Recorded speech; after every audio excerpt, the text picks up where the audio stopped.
neil päevil sündis, et keiser Augustinus andis käsu kirjutada üles kogu riigi rahvas. See esmakordne üleskirjutus toimus ajal, kui Quirinius oli Süüria maavalitseja ja kõik läksid ennast kirja panema, igaüks oma linna. Nii läks ka Joosep Galileamaalt Naatsaretist üle Juudamaale Taaveti linna, mida hüütakse Betlemmaks, sest ta oli Taaveti soost ja pärusmaalt, et lasta end üles kirjutada koos Maarjaga, oma kihlatuga, kes oli lapseootel. Aga nende sealoleku aegu said päevad täis ja Maarja pidi sünnitama. Ta tõi ilmale oma esimese poja ning mähkis ta mähkmetesse ja asetas sõime, sest nende jaoks polnud majas kohta. Karjased olid seal paigu sõitsil ja valvasid öösel oma karja. Issanda ingel seisatas nende juures ja issanda kirkus säras nende ümber ja nad kartsid üliväga. Aga ingel ütles neile, ärge kartke, sest vaata, ma kuulutan teile suurt rõõmu, mis saab osaks kogu rahvale, et teile on täna sündinud Taaveti linnast päästja, kes on issand Kristus. Ja see on teile tunnustäheks. Te leiate lapsukese mähitud ja sõimes magavat.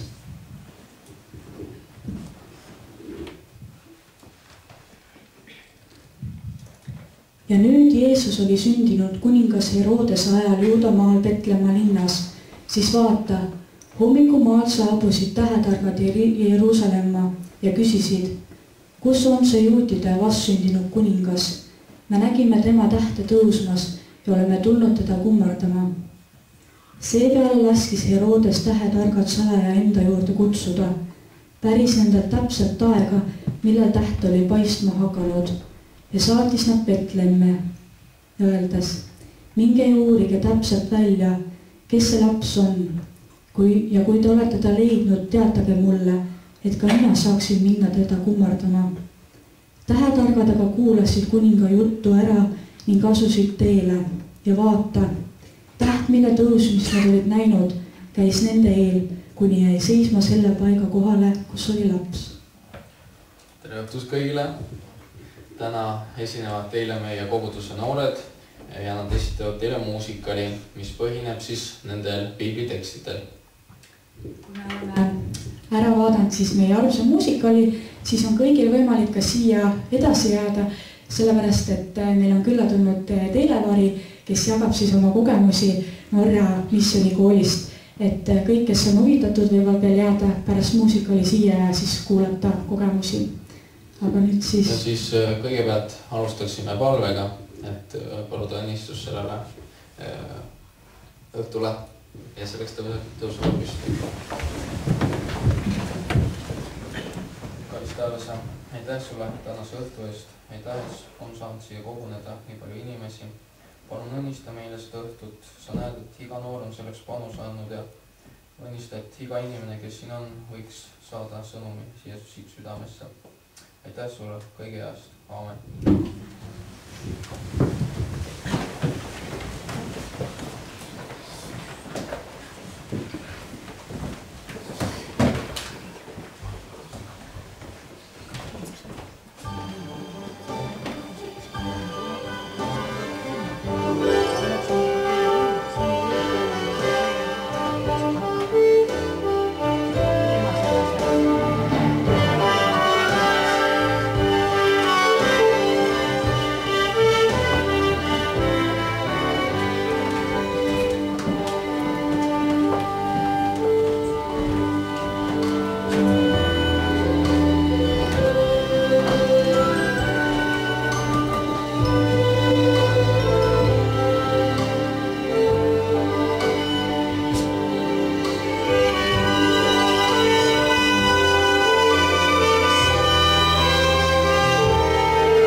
meil on külalisi.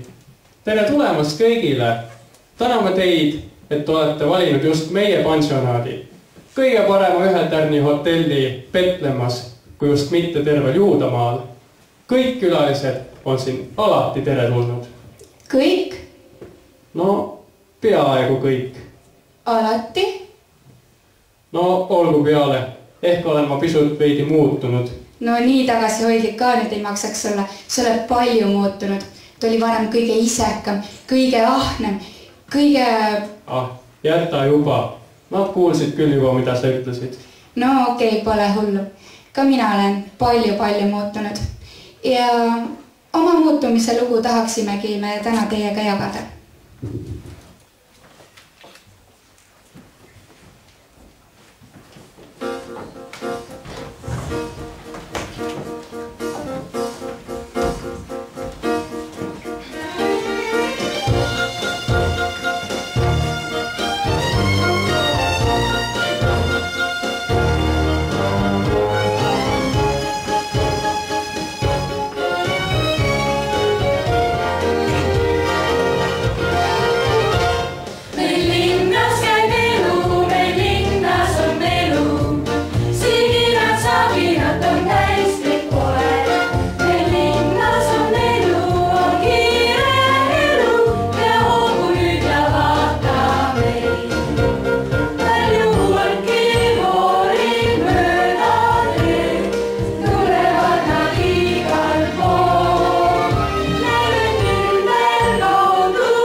Kõik hotelli töötajad, algab koosolek, kohe tuleb peremees.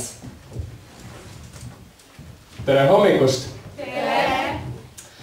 Härra, kuna siin linnas on algamas rahvaloendus, siis on arvata, et siia tuleb 100 inimesi ja meil kõigil on tarvis ööbimiskohta. Härra saab siit teenida. Kuid mitte rohkem ju, kui meil on tube. Aga härra, te võiksite palju enam teenida, kui annaksite oma majutusasutusele uue imidži. Muudaksite selle luksushotelliks, selle asemel, et olla mingi eesli peatuskoht üheks sööks. Et ei tuleks igasuguseid pidalitööbiseid, kerjusid ja hulguseid ja nii edasi.